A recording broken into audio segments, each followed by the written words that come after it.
Oke, soal yang pertama, Pak Amir miliki tanah yang berbentuk trapesium. Pak Amir akan menjual tanah tersebut dengan harga 150.000 per meter kuadrat. Berapa jumlah uang yang akan didapatkan oleh Pak Amir? Nah, kalau kamu bingung menggunakan luas atau keliling, dilihat aja satuannya. Di sini satuannya adalah meter pangkat 2. Otomatis kamu akan menggunakan luas.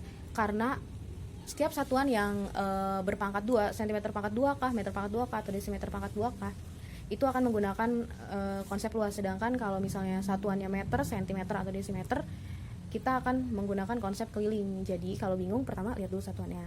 Yang kedua, katanya akan menjual tanah di soal itu. Kalau menjual tanah, yang dilihat itu memang luasnya, jadi otomatis kita akan menggunakan luasnya. Yang pertama, kita cari luas trapesiumnya. Ingat, rumus luas trapesium adalah setengah dikali A plus B dikali T. Tanda kalinya saya ubah menjadi tanda titik. Setengah dikali A dan B itu adalah sisi sejajar. Sisi sejajarnya yaitu 6 meter dan 10 meter. Otomatis di sini 6 meter ditambah 10 meter. Dikali tingginya itu adalah jarak dari sisi sejajar, 4 meter. Setengah dikali 16 meter dikali 4 meter. Sehingga 32 meter pangkat 2. Apakah sudah selesai? Belum, karena kita belum menjawab pertanyaan, yaitu jumlah uang yang didapatkan. Nah, harganya itu adalah 150.000 per meter kuadrat. Sedangkan Pak Amir itu punya luas tanah 32 meter kuadrat. Harga per meter kuadratnya adalah 150.000. Jadi tinggal dikali. Total uangnya akan mencapai 150.000 per meter kuadrat dikali 32 meter kuadrat. Hasilnya yaitu 4.800.000 rupiah. Soal yang kedua, kamu memiliki karton seluas 50 cm x 60 cm. Kertas karton tersebut akan digunakan untuk membuat belah ketupat dengan diagonal 1 10 cm dan diagonal 2 6 cm. Berapa banyak belah ketupat yang akan didapatkan? Jadi yang pertama, kamu lihat kertas karton seluas 50 cm x 60 cm ini sudah otomatis bentuknya itu adalah persegi panjang. Persegi panjangnya akan dibuat beberapa belah ketupat. Yang pertama, kita akan menggunakan luas. Karena kalau misalnya membuat belah ketupat, kalau misalnya ini adalah persegi panjang. Kalau persegi panjang ini akan saya buat belah ketupat menjadi beberapa belah ketupat, otomatis saya akan menempelkan belah ketupat di sini, nanti belah ketupat di sini, di sini, sini. Berarti kita menggunakan konsep luas, bukan keliling. Karena kalau keliling itu adalah yang di pinggir-pinggir sini yang dicari. Kita coba, berarti luas karton adalah 50 cm kali 60 cm.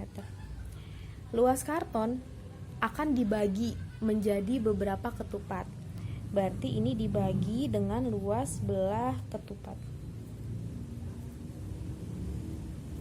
Atau dibagi dengan belah ketupat itu adalah setengah kali diagonal 1 kali diagonal 2. Berarti setengah kali 10 kali 6 cm. 10 kali 6 cm.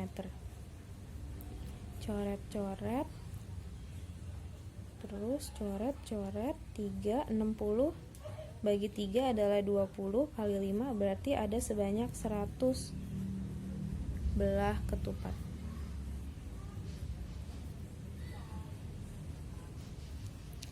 Kita lanjut ke soal nomor 3. Nah, pada soal nomor 3 dan nomor 4 itu kita akan menggunakan konsep Pythagoras. Jadi untuk kalian mungkin belum mengetahui Pythagoras, kita akan belajar bersama-sama. Nomor 4, perhatikan gambar. Ini adalah bangun trapesium ya. Hitunglah keliling bangun di samping. Oke, yang diminta adalah keliling. Jadi kalau keliling itu kan dijumlahkan dari setiap pinggirnya. Jadi yang dijumlahkan adalah yang pertama dari sini ke sini. Itu kita udah dapat 10 cm. Dari sini ke sini sudah dapat 8 cm. Dari sini, dari yang bawah ini ke sini kita juga sudah punya 16 cm, tapi sayangnya kita belum punya garis yang miring ini. Kalau saya kasih nama,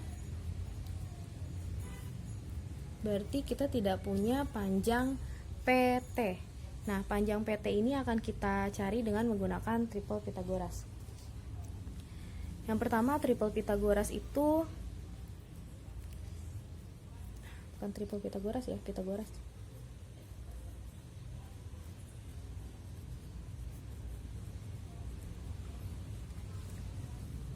Biasanya ada pada segitiga, dan syaratnya itu salah satunya adalah siku-siku. Mohon maaf, ini nggak pas, jadi saya bikin huruf aja, M, N, O. Di sini adalah siku-sikunya. Oke, yang pertama kita lihat MN ini pada bentuk segitiga ini itu merupakan alas. Sedangkan ON merupakan tinggi. Nah, OM di sini adalah sisi miring.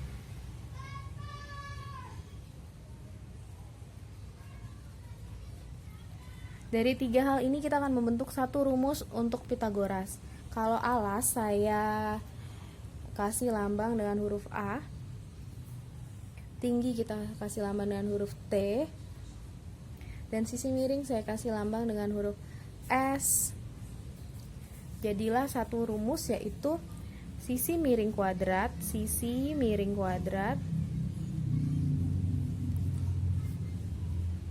sama dengan alas kuadrat ditambah tinggi kuadrat.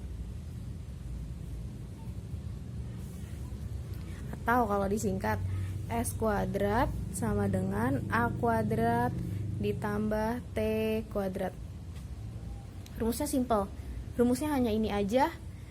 Sampai kalian nanti ke kelas 8 pun rumusnya cuma ini aja. Jadi kita coba masukkan si gambar trapesium ini ke rumus yang ini. Kenapa kok bisa? Karena kalau misalnya garis titik P ini saya buat sebuah garis, saya buat garis putus-putus,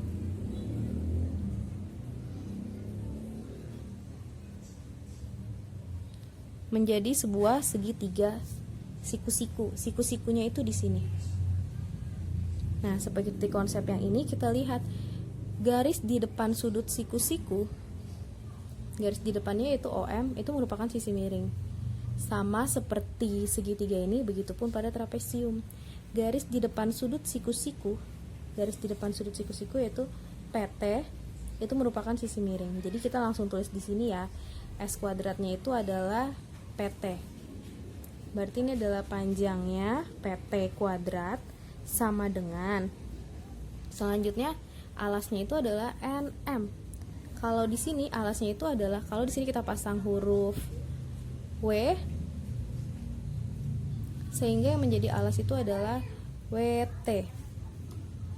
Alasnya itu, alas segitiganya itu WT, ini adalah alasnya.